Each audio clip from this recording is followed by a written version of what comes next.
Hello അസ്സലാമലൈക്കും. അപ്പോൾ ഇന്ന് നാലാമത്തെ നോമ്പിൻ്റെ അത്താഴമാണ് കേട്ടോ.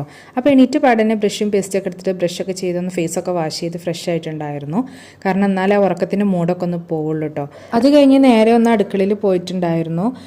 ഫുഡും കാര്യങ്ങളൊക്കെ ഞാൻ മാക്സിമം തലേ ദിവസം തന്നെ റെഡിയാക്കി വെക്കാറുണ്ട് കേട്ടോ.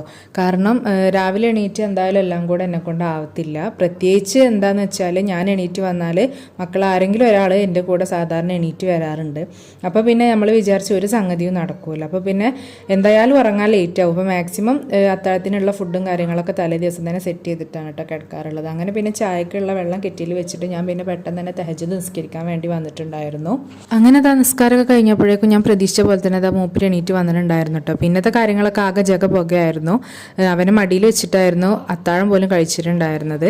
പിന്നെ എങ്ങനെയൊക്കെ ഒരു പക്കത്തിന് നോക്കിയിട്ട് ആളൊന്ന് ഉറക്കി കിട്ടി. അപ്പോഴേക്ക് പിന്നെ സുബി ബാങ്ക് കൊടുത്തിട്ടുണ്ടായിരുന്നു കേട്ടോ. അപ്പോൾ പിന്നെ ഞാൻ പെട്ടെന്ന് തന്നെ സുബി നിസ്കരിക്കാൻ വേണ്ടി പോയിട്ടുണ്ടായിരുന്നു. അങ്ങനെ നിസ്കാരമൊക്കെ കഴിഞ്ഞ് കുറച്ച് നേരം ഇരുന്ന് ഖുറാനൊക്കെ ഓതിയപ്പോഴേക്കും എനിക്ക് നല്ല ഉറക്കം വരാൻ തുടങ്ങിയിട്ടുണ്ടായിരുന്നു കേട്ടോ. കാരണം തലേ ദിവസം രാത്രി ഒരുപാട് ലേറ്റ് ആയിട്ടാണ് ഉറങ്ങിയിട്ടുണ്ടായിരുന്നത്.